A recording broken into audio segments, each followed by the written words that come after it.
नमस्कार, जय हिंद, वंदे मातरम। कैसे हो मित्रों? जहां भी होंगे मस्त होंगे, खुश होंगे। तो कल 2 दिन पहले एक वीडियो बनाया था कि राम तेरी गंगा मैली हो गई, या फिर दाल में कुछ काला है या फिर पूरी दाल काली है। इस संदर्भ में गौरव सेनानी एसोसिएशन के वीरेंद्र सिंह जी, एक्समैन कोषाध्यक्ष जी हैं, वो जौलीग्रांट एयरपोर्ट गए थे और वहां पर 5 मिनट यदि आप गाड़ी खड़ी करते हैं तो चालान कटता है। कटना भी चाहिए, लेकिन चालान किस प्रकार कटा, नकली पर्चियां अलग, असली पर्चियां अलग, तो उसका खुद उनने वीडियो ही डाला है। पहले उस वीडियो को देखें, जिससे आपको करप्शन मिस्ट्री समझ में जरूर आ जाएगी। मैं वीरेंद्र सिंह कंडारी, गौरव सेनानी, आज दिनांक 31 जुलाई 2024 को 1:45 पर जौलीग्रांट एयरपोर्ट देहरादून अपने लड़के को छोड़ने गया था। वहाँ पर बोर्ड लगा हुआ था, 5 मिनट से ज़्यादा समय तक गाड़ी रुकने पर 500 रुपये का चालान कटेगा। किसी कारणवश मुझे थोड़ा समय ज़्यादा लग गया। जब मैं वापस आया तो चालान कर्मियों ने मुझे चालान काटने के लिए बोला। मैंने ऑनलाइन 500 रुपया चालान भुगतान किया। उसके बाद जब मैंने उनसे रसीद मांगी तो उन्होंने मुझे नकली रसीद, यानी जिस पर कोई भी नंबर नहीं था, वो रसीद दे दी। मैंने चेक किया तो मैंने कहा इसमें रसीद नंबर नहीं है। फिर मैंने उनकी बुक मांगी तो बुक में देखा कि काफ़ी पेज बीच में बिना रसीद नंबर के हैं। मेरे से पहले जो चालान कटा था उसमें 634 था। उसके बाद जो मेरा चालान काटा इन्होंने, उसमें कोई भी नंबर नहीं पड़ा हुआ था। मेरे बाद वाले में 635 नंबर था। जब मैंने उनसे बात की कि ये बीच में ब्लैंक पर्ची है, इसको हटा दो, 635 वाली मेरे रसीद काटो, तो वो नहीं माने। फिर मैं वहाँ से चालान प्रबंधक के पास गया, उनके पास शिकायत दर्ज की, उनको रसीद दिखाई। उन्होंने मेरे कहने पर उन चालान कार्यकर्ताओं को बुलाया। जिन्होंने चालान काटा वो नहीं आए, कोई और ही आया वहाँ पर रसीद बुक लेके, लेकिन वो रसीद बुक मेरी रसीद से बिल्कुल मेल नहीं हो रही थी। उसमें रसीद नंबर भी मोटे अक्षरों में पड़े हुए थे। तो लास्ट में फिर चालान प्रबंधक ने मुझे धन्यवाद कहा और मुझे भरोसा दिया कि आप इस पर्ची को हमें दे दो, आप फ़ोटो ले लो और मैं इस पर कार्रवाई करूँगा। अब कुछ और अनुभव की बातें करते हैं, सिस्टम की बातें करते हैं।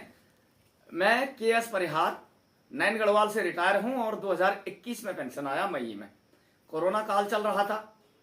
उस कोरोना काल के दौरान जैसे आमतौर पर सैनिकों को रेजिमेंट सेंटर भेजा जाता है, अंतिम महीने में अपना क्लेम कर लें और पेंशन आ जाए, हम लोगों को जाने की जरूरत नहीं पड़ी। और यकीन मानिए, सब कुछ, एक भी पैसा नहीं छूटा, ईमानदारी से सब कुछ घर पर ही आ गया। ये सेना क्या एक बहुत अच्छी चीज है, डॉक्यूमेंटेशन बहुत अच्छा है। बहुत सारी और भी चीजें अच्छी हैं। ऐसा नहीं है कि यदि हम कोई वीडियोज बनाते हैं तो उसे लोग सोचते हैं ऑर्गेनाइजेशन के खिलाफ बना रहे हैं या ऑफिसर्स के खिलाफ बना रहे हैं। नहीं, सिस्टम में जो कमियां हैं उसमें और सुधार हो, ताकि आने वाले जनरेशन को, चाहे ऑफिसर्स हो, जवान हो, उनके लिए एक बेहतर प्लेटफॉर्म मिले। या फिर उत्तराखंड का नागरिक, इस देश का नागरिक होने के नाते, ये हमारी माँ है, मातृभूमि है, इसके लिए अब 50 से ऊपर हमारी उम्र हो गई, ऊपर लेके क्या जाएंगे? एटीएम कार्ड भी नहीं जाएगा, लिक्विड कार्ड भी नहीं जाएगा, किसी प्रकार के कार्ड नहीं जाएंगे, आधार कार्ड, संपत्ति भी यहीं छूट जाएगी। एक ही चीज जाएगी, अच्छाई और बुराई। और यहां पर जो छूट जाएगी, प्रॉपर्टी की बात नहीं हो रही, छूटता हुआ है एक प्लेटफॉर्म जो आप अपने से आने वाली पीढ़ी को देते हैं। तो इसी संदर्भ में आगे की बात करते हैं, अनुभव की बात करते हैं। तो जब मैं, जैसा कि कह चुका हूं, मई में पेंशन आया, फौज में बैलेट से वोटिंग होती है। पहली बार निर्वाचन आयोग के तहत हमें भी इलेक्शन कार्ड, वोटिंग कार्ड बनाने का मौका मिला। सन 2022 में इसी उत्तराखंड में चुनाव थे। बीएलओ के पास सभी कागज देने के बाद भी 22 के विधानसभा चुनाव, देवाल थराली पिंडर क्षेत्र का रहने वाला हूं, कागजात आज भी मेरे पास हैं, लेकिन अभी मैं रह रहा हूं देहरादून में। वो छूट गए घर, इसलिए स्क्रीन पे नहीं लगा के दे रहा हूं। यदि कोई मांगे, पूछे तो मैं स्क्रीन पर डाल के बता दूंगा। मेरा इलेक्शन वोट ही नहीं दे पाया, गोपेश्वर कागज भेज रखे हैं, यहाँ हैं वहां हैं, बोल के 3 महीना लपेटा गया। अब मुझे बताइए मेरा अधिकार बोर्ड का था या नहीं, अधिकार छीना गया या नहीं, गलती किसकी है, मेरी या सिस्टम में काम करने वालों की। अब सिस्टम की अगली बात करते हैं। तो यदि मैं रोहिंग्या होता, इसी में जोड़ता हूं, तो क्या मुझे पक्का भारतीय नागरिक और वोटिंग कार्ड मिल चुका होता या नहीं, ये प्रश्न बना रहेगा। आगे बढ़ते हैं।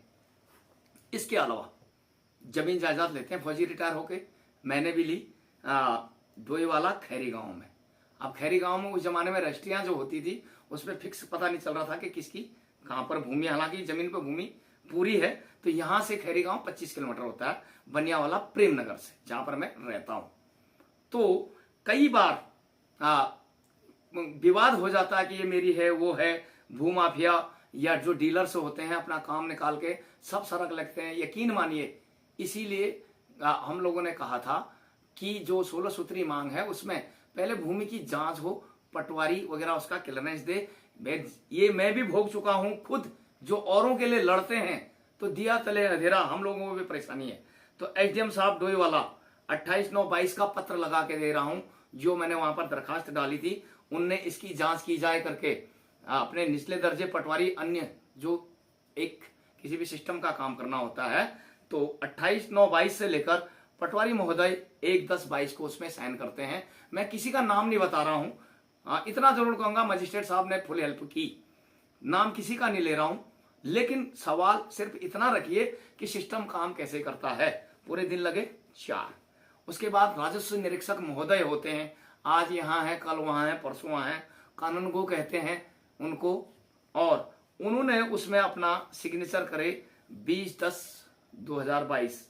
उसके बाद वो लेटर तहसीलदार महोदय के पास जाता है, उसमें यानी कि 25 दिन लगे पटवारी से राजस्व निरीक्षक तक जाने में, 25 दिन, और 5 दिन डीएम साहब से लेकर पटवारी तक वो कागज ढूंढने में, टोटल हो गए दिन 20 से 25। तहसीलदार महोदय 31/10/22 को उसमें सिग्नेचर करके देते हैं और पटवारी को कहते हैं कि आप जाइए तस्दीक कर दी। तो टोटल समय कितना लगा, 36 दिन। उसके बाद क्या हुआ नहीं हुआ वो समय बताएगा, वो बात की बातें हैं। लेकिन 35 दिन यानी कि 7 पंजे 35, 36 दिन टोटल लगे। तो 5 सप्ताह से ऊपर का समय लग गया एक छोटे से प्रपत्र को सिग्नेचर कराने में।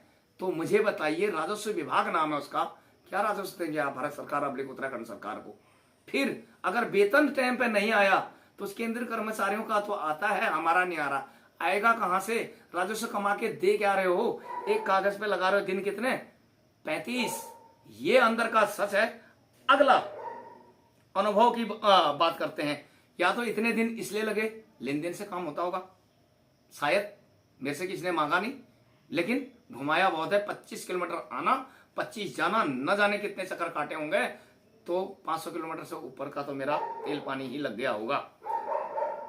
अगला तीसरा पाला जो मेरा पड़ा, ये पेयजल विभाग अब्लिक बिजली विभाग। जब आदमी, जहां पे मैं खड़ा हूं वीडियोज बना रहा हूं, प्रेमनगर गौरी शंकर इनकलेब कहते हैं इसको, बनियावाला आर्किडिया ग्रांट। तो कई दिन लगते हैं, कॉमर्शियल बिजली का बनाओ, ये बनाओ, कागज बनाओ, लंबी फटेगा। मैं ये नहीं कर रहा हूं कि काम हुआ नहीं, लेकिन ऑफिशियल लिपा पोती बहुत लंबी है, और न जाने लोगों का काम जल्दी कैसे हो जाता है। वो विद्या क्या है वो कमेंट से आप खुद बताएंगे कि डायरेक्ट किसी का लिंक होता है या देने लेने का डायरेक्ट कोई बोलता नहीं है और घुमाते रहते हैं। ये अंदर की बात है, आरोप तो नहीं है, लेकिन लेट लपीथी जरूर की जाती है। उसके बाद पानी का कनेक्शन, इसमें पानी का कनेक्शन खुद में लगा करके प्रपत्र दे रहा हूं, आप देख सकते हैं।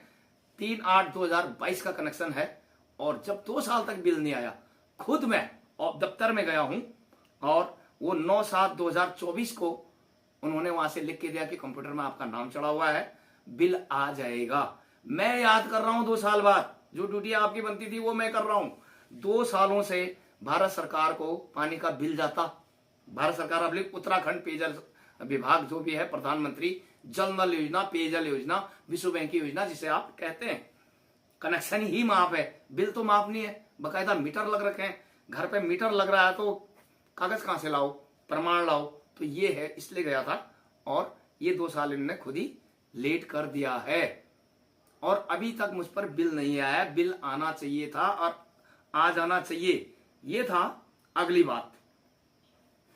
तो ये कुछ बातें थी जो वीरेंद्र साहब ने वीडियोज बनाया, उसके अलावा कि क्या लिपापोती होती है क्या नहीं। तो मुझे जो गुरुजी बचपन में पढ़ाते थे, देश प्रदेश जनता सैनिक सभी देशवासियों से सवाल, तो जो लाल फीता शाही कहते थे प्राइमरी के गुरुजी हमारे ललता प्रसाद मिश्र जी, तो क्या ये सही बात है? अब प्रश्न पर आते हैं, कंक्लूजन पर आते हैं। क्या जो कर्मचारी अधिकारी मंत्री संतरी जिन्हें हम चुनकर भेजते हैं वो अपना ठीक काम करें, 16 आना सही काम करें, तब देश डेवलप होगा? या फिर सेना का बजट कम करके, जवानों का पे पेंशन घटा करके, अग्निवीर ला करके, या ओआरओपी के नाम पर लॉलीपॉप बनाकर आप तीसरी इकोनॉमी में आओगे? या फिर सभी अपनी जगह अच्छा काम करें वो तब तीसरी इकोनॉमी पर आएंगे? अगला प्रश्न मेरा, यूसीसी लाया जाता है, एक देश एक कानून हो सकता है, एक देश एक चुनाव की बात होती है। मुझे बताए कभी ऐसा विधेयक आया कि एक नेता एक पेंशन भी होनी चाहिए? और ये विधेयक कब आने वाला है? भारत सरकार और उसकी समस्त भारतवासियों से ये प्रश्न भी बना रहेगा कि कब एक नेता एक चुनाव का विधेयक पास होने वाला है, संसद में उसकी आवाज किसी भी सदन में गूंज रही है। एक होती है बुढ़ापा पेंशन, एक होती है विधवा पेंशन। यदि 60 साल हो गया, वो पहले से विधवा है और अब बुढ़ापा भी उनको आ गया, विधुर हो या बुढ़ापा, लेडीज हो या जेंट्स, तो उनको मिलेगी पेंशन एक, या तो बुढ़ापा की या फिर वृद्धावस्था की। जब नेता जितने बार बनता है उसको उतने बार की पेंशन दी जा सकती है, तो एक वृद्ध व्यक्ति को बुढ़ापा प्लस विधवा पेंशन दोनों क्यों नहीं मिल सकती है? क्योंकि आप जितने बार सांसद बनोगे, जितने बार एमपी एमएलए बनोगे, उतने बार आप पेंशन लेंगे। लेकिन एक पेंशन के लिए जब जवान आपके पास आते हैं तो आप उसकी परिभाषा ही बदल डालते हैं। उसे आप विजय पथ पर शौर्य दिवस, कारगिल दिवस वाला वीडियोज में देख चुके हैं। शायद स्क्रीन पर आपको फिर से लगा के दे दिया जाएगा कि ओआरओपी का कॉन्सेप्ट और परिभाषा नया पुराना रैंक है, एक ही रैंक है, या फिर counter parts of every CCS employer है, होना क्या चाहिए था? तो इस पर अभी ज्यादा बात नहीं करेंगे, आप वीडियो देख लेंगे ना, उसमें आपके समझ में आ जाएगा। इसलिए मेरा मानना, देशवासियों का मानना और ये होना चाहिए कि इसलिए जो जहां पर रहता है, जहां भी जिस डिपार्टमेंट में काम करता है, वो अपना सही काम करे, वही देश सेवा है। सैनिक का अच्छा मौका है, वो बॉर्डर पर उसने देश सेवा की, लेकिन बाकी भी प्रत्यक्ष अप्रत्यक्ष टीचर्स हों, शिक्षा देने वाले हों, या किसी भी प्रकार के विभाग हों, हर व्यक्ति यदि अपना इस देश को अपना समझकर, अपना काम समझकर, अपनापन समझकर काम करे, तो क्या तब देश डेवलप नहीं होगा? तब हमें तीसरी क्या पहली इकोनॉमी पर आने में, वर्ल्ड की पहली इकोनॉमी में आने में कितना समय लगेगा? ये प्रश्न भी बना रहेगा। क्या अगला मेरा आप लोगों से कमेंट्स में जरूर बताइएगा कि आखिरकार क्या हम आजादी का गोल्डन पीरियड निकल गया? क्या हम लोग सिस्टम से और मानसिक तौर पर अपनी सोच से क्या आज भी आजाद हैं? क्या किसी नदी शहर का नाम बदलने से आजादी और गोल्डन पीरियड हो जाता है? या सिस्टम में उन खामियों को जो पहले से चले आ रहे हैं उनको दूर करने से असल रूप में आजादी आएगी? अंत में इन सब के लिए दोषी कौन है? क्या जनता दोषी है जो निर्वाचित करके पार्षद से लेकर विधायक से लेकर मंत्री संतरी जिनको चुन के संसद तक भेजती है? या फिर जनता इतनी जागरूक ही नहीं है कि वो अपने अधिकारों की मांग करे, शासन प्रशासन के पास जाए? तो इन सब संदर्भों में आप सबकी राय क्या है कि आखिर गंगा मैली कैसे हो गई? यदि वो गंगोत्री से ही मैली है तब क्या होना चाहिए? यदि वो हरिद्वार के बाद मैली हो रही है तब क्या होना चाहिए? दोबारा कह रहा हूं कि दाल पूरी काली है या दाल में कुछ काला है।